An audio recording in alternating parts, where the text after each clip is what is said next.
They thought winter would hide their cruelty. On a silent, snowy road in Silver Haven, two men cornered a young artist, laughing, taunting, tearing at the last piece of peace she carried. But the world has a way of answering injustice. Because out of the storm stepped a wounded Navy SEAL and his battle-trained German shepherd, a pair who had already buried too many promises to let one more fall. What happened next would remind this town that evil is loud, but justice walks with steady footsteps, and sometimes on four of them. Before we begin, share this story with someone who still believes in doing what's right. Tell us where you're watching from in the comments, and don't forget to subscribe for more stories of courage, hope, and redemption. Winter on Silver Haven Ridge. Snow pressed against the quiet town like a cold wind over a trembling heart.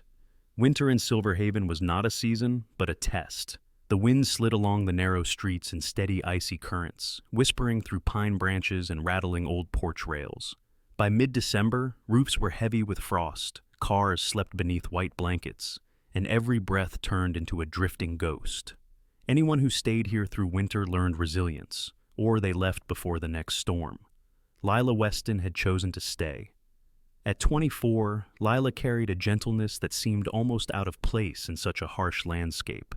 She was slender, a little delicate in posture, with long dark brown hair usually tied loosely under a knitted cap. Her skin was pale from years indoors with her canvases, and her eyes were a soft, bright blue, eyes that always seemed to be searching for light, even when surrounded by shadow. She arrived in Silver Haven only a week earlier, renting a small loft over a shuttered bookstore. She wanted to paint the places her father once wrote about in letters, as if art might bring him back for a moment. Her father, Sergeant Mark Weston, had died during a mission he never described in writing. The only thing he mentioned was the man he trusted most. "If anything ever happens to me, Noah Briggs will know what to do." That man now lived only 2 streets from her. Noah Briggs, 40 years old, carried a presence that winter itself seemed to acknowledge. He was tall and solidly built, shoulders wide beneath the navy blue winter coat he always wore. His face was rugged, almost stern when at rest, shaped by difficult years. A square jaw dusted with carefully trimmed beard, a nose slightly crooked from an old break, and dark brows that knit when he was thinking. His deep brown eyes revealed the rest, quiet strength mixed with the fatigue of a man who had seen too much. He walked with a faint stiffness in his left knee, the result of a battlefield explosion that had changed more than his gait. Since leaving the Navy SEALs, Noah had become quieter, selective with his words, and protective by instinct. He never sought trouble, but people sensed that if trouble arrived, he would end it without hesitation. And beside him walked Atlas. Atlas was a 5-year-old German shepherd, large and lean with a striking black and tan coat. His ears stood sharply, his amber eyes watchful and intelligent. The harness across his chest bore the clear lettering, "Service Dog, Do Not Pet." But even without it, his controlled stride and focused gaze told the story. Atlas had been trained for danger, to track, to shield, to strike only when necessary. When his attention locked onto something, it carried a silent threat, a promise that he would reach it first. Since Sergeant Weston's death, Noah had silently taken on a duty no one asked him to fulfill. He would watch over Mark's daughter, even if she never knew. Just past noon, with snowflakes drifting like scattered ash, Lila stepped into the Frostbite Diner, a small brick building that had survived more winters than most of the town's residents. Its windows fogged from the heat inside, its neon sign buzzed in uneven pulses. She chose a booth near the back, seeking warmth more than food. The diner was run by a tired woman named Gloria Shaw, a short, plump lady in her late 50s, with silver hair piled into a loose bun. Her round face was kind, but it held the look of someone who no longer expected kindness in return. She gave Lila a soft smile as she poured a bowl of steaming soup. But 3 men sitting near the counter shifted at the sight of a newcomer. Tyler Dempsey, the oldest, in his mid-30s, had a bulky frame and small, restless eyes. His blonde hair was greasy beneath a threadbare beanie. Tyler was the kind of man who spoke loudly to mask insecurity and drank to drown the failures he blamed others for. Beside him sat Mick Harden, taller but thinner, with a hawk-like nose and patchy beard. His denim jacket was frayed at the cuffs, and his smirk never quite reached his eyes. He enjoyed cruelty the way others enjoyed games. The youngest was Roy Baxter, 28, wiry, jittery, and volatile. A fading tattoo curled along his neck. He had a habit of cracking his knuckles when agitated, and he cracked them often. They were not dangerous in skill, but dangerous in intent. Men who mistook cruelty for power. Tyler nudged Mick when Lila lifted her spoon. "Fresh meat," he muttered loudly enough for half the diner to hear. Lila kept her gaze down, but her breath tightened. She reminded herself she didn't come here to fight. She came to paint, to breathe, to survive a winter of her own grief. Mick leaned his elbow on the back of her booth. "Didn't know we had artists in Silverhaven.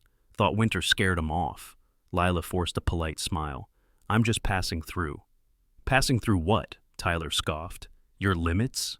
When she stood to leave, her bowl still half full, Roy stepped behind her. Without warning, he snatched her tray, tipped it, and dumped the entire contents over her hair and coat. Soup splashed across her shoulders. Crumbs clung to her scarf. Warm broth dripped down her sleeves like a humiliation she could not shake off. A silence spread through the diner, heavy, shameful, cowardly. No one helped. No one spoke. Roy chuckled. "You missed a spot," he said, flicking a wet crumb from her collar. Lila blinked back tears, rage twisting beneath her calm exterior. The hurt was not just from the act. It was the realization that grief had made her softer than she thought, and the world did not pause for softness. Outside the fogged window, on the snow-darkened sidewalk, Atlas stood perfectly still. His ears pricked. His breath formed a pale cloud. His gaze sharpened on the men inside, as if reading every shift of their posture. Then, a single, sharp bark, low and precise. A warning, the kind that traveled straight into a coward's spine. At the far end of the street, through the falling snow, a familiar silhouette appeared. Noah Briggs, moving with deliberate speed, despite the stiffness in his knee, his coat pulled tight, his eyes locked on the diner's entrance.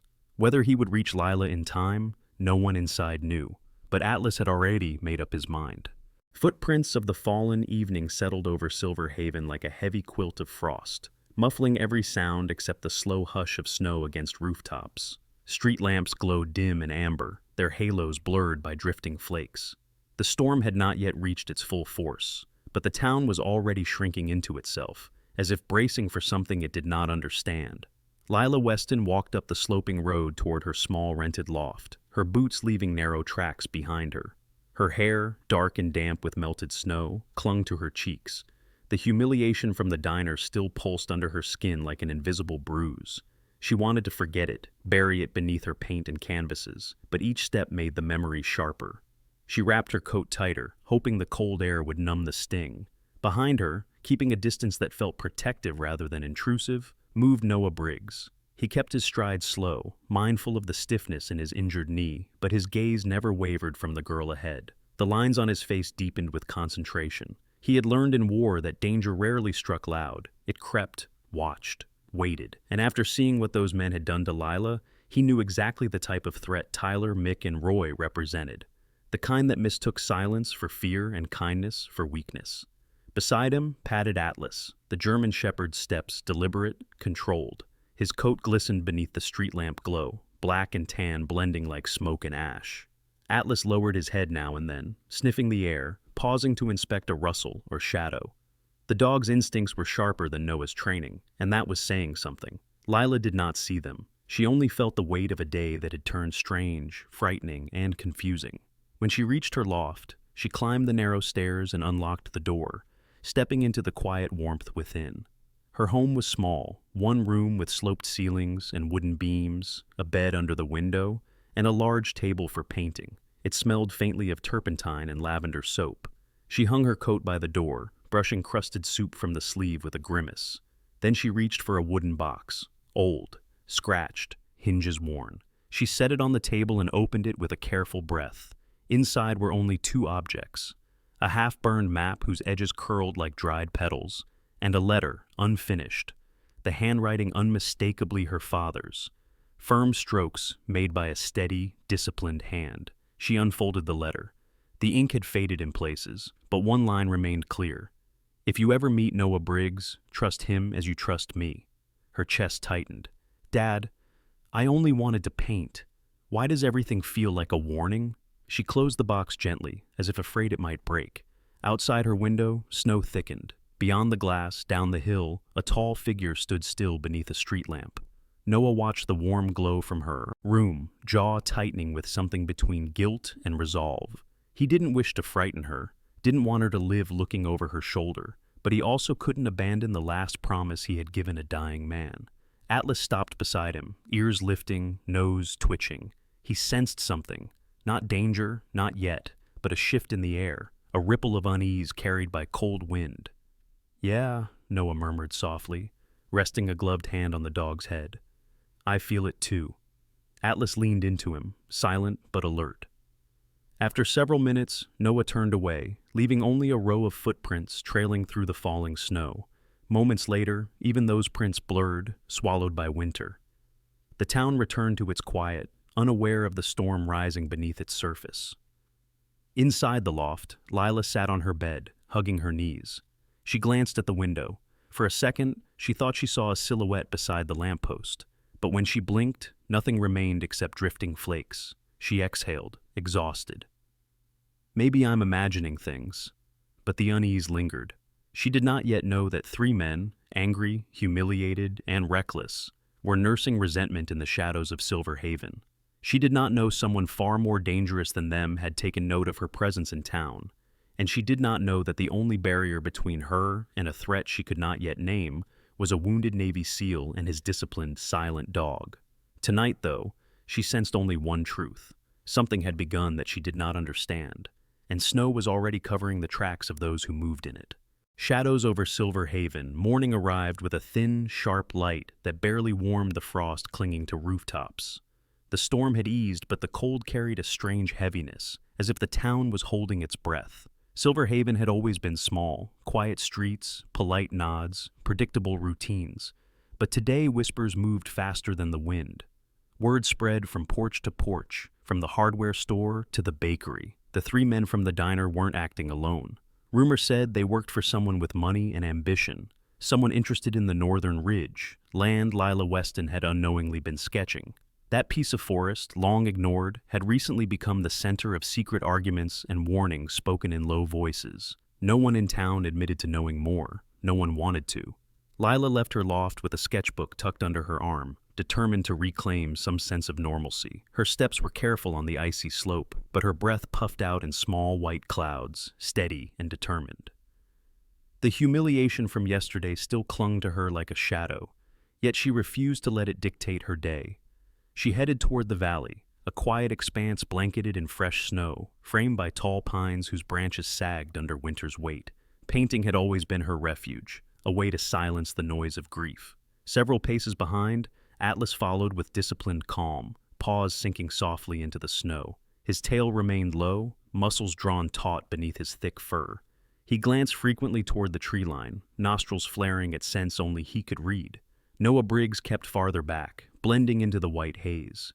He walked with the smooth wariness of a trained operator, weight balanced, gaze scanning, each footstep silent. The stiffness in his left knee slowed him, but not enough to hinder his resolve.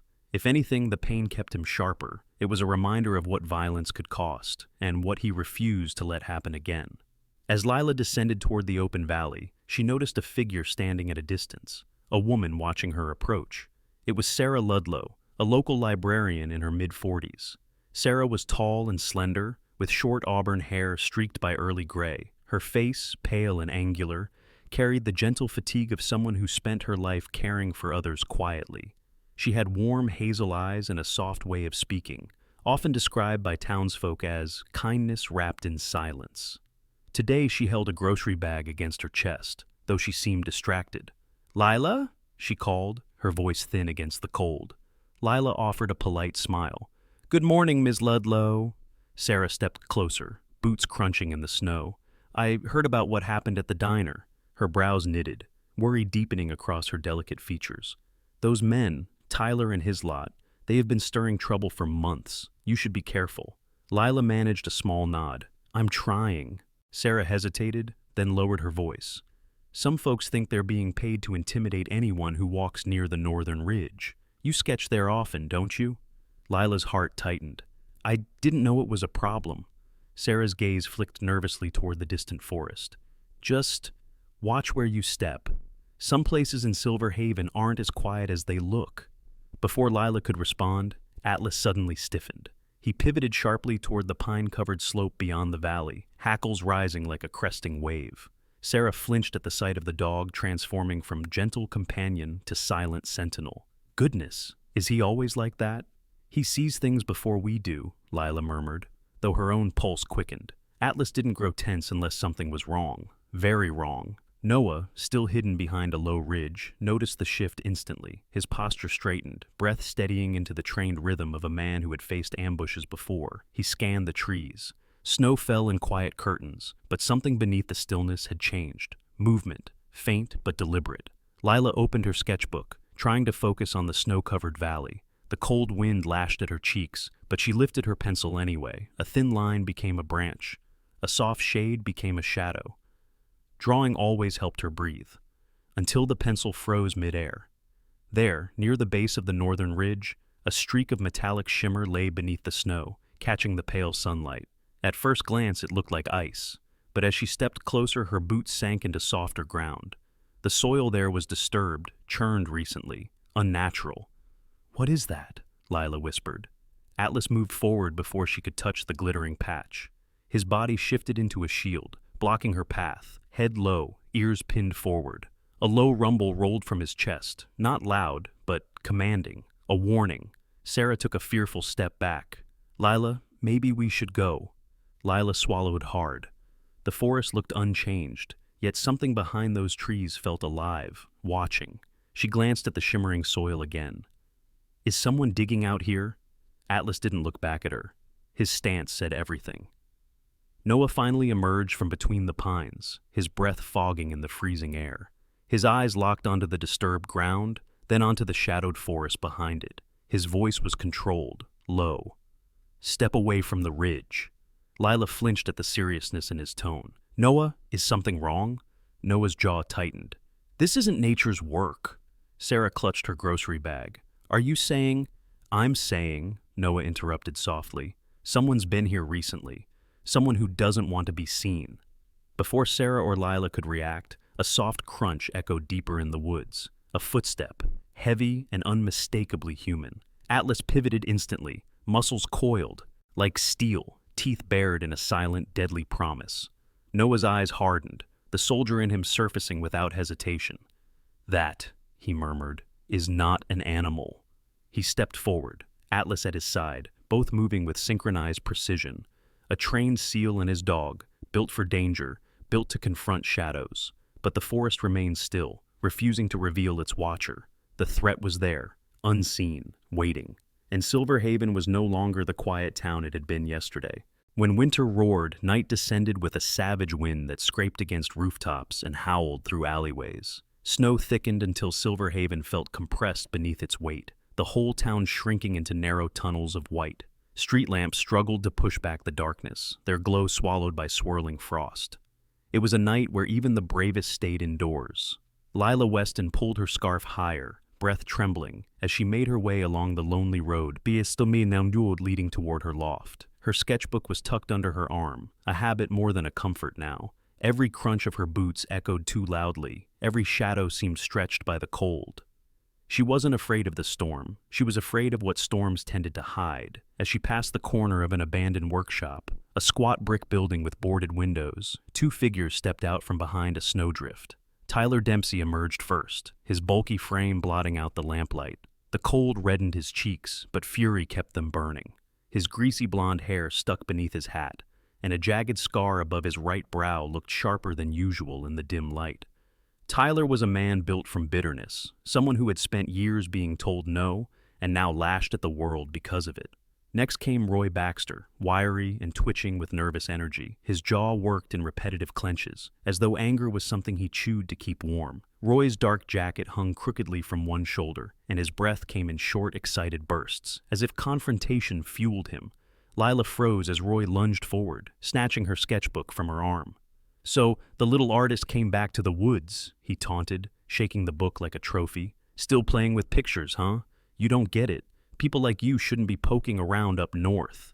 He flung the book into the snow, pages bending, the wind tugging at its edges. Lila stepped back instinctively, only to find her spine pressed against a wall of hard ice. She had nowhere to go. Tyler closed the distance, his face twisted with something uglier than mere cruelty. His breath smelled of cheap liquor, and his small eyes gleamed with resentment.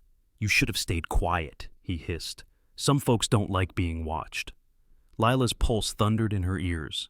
She tried to speak, but fear locked her throat. Snow whipped against her cheeks as the wind howled like a warning. Then, a sound rolled across the empty street, low, deep, a growl that honored no man. Atlas appeared from the darkness like a shadow rising from the earth. His black and tan coat bristled, turning him into a living storm front. Muscles rippled beneath his harness, and his amber eyes locked onto the two men with surgical precision, the gaze of a creature bred to protect, trained to recognize threat, and fully capable of ending it. Roy stumbled back. What kind of dog is that?" Atlas inched forward, silent but absolute. His paws sank into the snow with controlled grace, each step a message. One more move, and your night ends here. Tyler tried to mask his fear, but the tremor in his jaw betrayed him. "Keep it back." Atlas did not need to bark. Predators did not announce themselves. They let their presence speak. Behind the dog, another sound entered the frozen air. Bootsteps, measured, heavy, unrushed. Noah Briggs emerged from the darkness, snow gathering on the broad shoulders of his navy coat. His beard caught the lamplight, emphasizing the hard lines of his jaw. Those deep brown eyes, usually quiet, now sharpened with a cold, lethal calm. This was not the grieving veteran or the watchful neighbor. This was the Navy SEAL who had walked into fire and returned. He stopped a few feet from Tyler and Roy. His voice was low, steady, unmovable. "Leave her." Tyler swallowed hard. Even he could see the truth in Noah's posture, the stillness of a man who had mastered violence, not feared it, not bragged about it, a man who would use it only when necessary, which made him far more dangerous. Roy took a shaky step backward. "We didn't do anything." "You're going to walk away," Noah said, each word sharp as ice. "And you're not coming near her again." Atlas stepped between Noah and the men, head lowered, ready to spring. His body language was unmistakable. This was a two-man wall they would not pierce. Tyler looked between the dog's piercing eyes and Noah's unblinking stare. For a heartbeat, he seemed ready to lash out. Habit, pride, stupidity urging him. Then something shifted behind Noah. A dark figure moved along the far sidewalk, slipping behind a row of parked cars before disappearing entirely. Not Tyler, not Roy, someone else. Noah caught it in the corner of his eye, and Tyler saw the change in his expression. It frightened him more than the dog. He spat into the snow, grabbing Roy's jacket. "Let's get out of here." They retreated in stumbling steps, swallowed by the storm. Their bravado dissolved as they vanished into darkness. Atlas did not relax until they were gone. Lila slid to her knees, breath shaking. "Noah, Atlas, thank you." Noah reached for her fallen sketchbook, shaking snow from the pages before handing it to her. "You shouldn't walk alone at night." His tone was calm, but his eyes searched the street again, the place where that third shadow had vanished. He didn't like what he had seen, and winter felt suddenly colder. When winter returned the light, morning broke gently over Silver Haven, the winter sun rising like a shy guest behind thick veils of pale cloud. Light spilled across the snow in soft sheets, turning rooftops into quiet mirrors. The storm had calmed, leaving the town washed in a fragile stillness, the kind that always arrived after a night of danger, as if the world were trying to heal its bruises. Lila Weston walked along the main road beside Noah Briggs, her breath curling in the cold air. Her sketchbook, rescued, dried, its crumpled pages smoothed, rested tightly under her arm. She did not feel entirely safe yet, but she felt held, protected by something she couldn't quite name. Atlas trotted ahead of them, alert but measured. His black and tan coat gleamed against the snow, and his ears twitched with every distant sound. A car door slamming, a raven's wing beat, the slow creak of a shop sign swaying in the wind. He was calm enough to assure Noah things were stable, yet vigilant enough to convey a message. If danger appeared, he would be the first to reach it. They approached the Silver Haven police station, a modest building with brick walls faded by countless winters. A large pine tree beside it was decorated with holiday lights that flickered unevenly, as if unsure whether to celebrate or shiver. Inside, the station felt warmer, but no less stern. The entry area held a row of metal chairs, a coffee machine, and a bulletin board cluttered with flyers. Behind the main desk sat Deputy Helen Rourke, A woman in her early 50s, with short silver hair curled under neatly, and a complexion that spoke of years spent outdoors. Her sharp gray eyes contrasted her otherwise motherly face. Helen was known to be calm, methodical, and stubbornly fair, traits sharpened by a past marriage to a man who drank too much and apologized too little. She now lived alone, committing herself to duty with a quiet, steady pride. "Morning," Helen greeted, voice carrying the dry warmth of someone who had seen enough chaos not to flinch at more. "You hear about last night?" Lila nodded, fingers tightening slightly on her sketchbook. "Yes, we'd like to file a report." Helen gestured them toward a private desk. As they sat, Atlas curled at Lila's feet, resting his chin gently on her boot. The gesture loosened something in her chest, and a tremulous smile surfaced. Helen began typing. "Names?" "Tyler Dempsey," Noah answered, voice steady, "and Roy Baxter." Helen huffed softly. "Not surprised. They've been escalating for months." She wrote down the details while Noah recounted the confrontation, his voice even, factual, leaving out nothing. Lila added her part, still shaken but determined. When Helen finished, she pressed a printed form in front of Lila. "You'll need to sign this so we can move forward." Lila lowered her eyes to the page. Her hand hovered. Her father would have put his name down without hesitation. She remembered the half-burned map in the box, his unfinished letter, his trust in Noah. She took a steadying breath, signed her name, and whispered, barely audible, "Dad, I hope I'm doing this right." Noah's gaze softened. He turned toward her with quiet gravity. "Your father trusted you to stand strong," he said gently, "and he trusted me to guard your steps when they got heavy." Lila searched his face, the weathered lines, the faint scar near his temple, the steady dark eyes that once witnessed things beyond her imagination. Did he say that? Noah inhaled softly, as if recalling the last dusty light of a battlefield. He said, if he didn't make it home, I was to protect the only thing he loved more than his own life. Emotion tightened Lila's throat. He trusted you that much? Noah nodded. I owe Mark everything I've become, and I will honor that debt until my last breath. Lila's eyes shimmered, and she reached down to stroke Atlas's head. The dog leaned into her touch, grounding her. For the first time since arriving in Silver Haven, warmth stirred beneath her ribs. Helen interrupted, looking up from her screen. We've notified the sheriff. Tyler and Roy will be questioned today. If they have assaulted others, this won't be treated lightly. A beat passed. Then Helen added softly, You're safe now. Lila wanted to believe that. When they stepped outside, the sun had brightened, scattering the sky with thin streaks of gold. Snowflakes gleamed like small crystals drifting from heaven. Silver Haven looked transformed, no less cold, but less threatening, as though someone had placed a steady hand between her and the world. Noah walked beside her in silence, the snow crunching softly under his boots. The stiffness in his left knee made his stride uneven, but he carried himself with the steadiness of a mountain. Lila stopped at the foot of the valley overlook, where the town opened beneath them like an illustration pressed into winter's quiet pages. She removed her gloves, opened her sketchbook, and began to draw. It was not the diner, nor the ridge, nor the men who had cornered her. It was Noah, standing with that slight hitch in his step, and Atlas at his side like a living shadow of loyalty. Snowfall blurred the edges of the world around them, softening everything except their presence. She sketched slowly, tenderly, each line a tribute, not to warriors, not to violence, but to the simple, enduring act of protection. When I first came here, Lila whispered, I thought this winter would swallow me whole. Noah looked toward the horizon, eyes softened.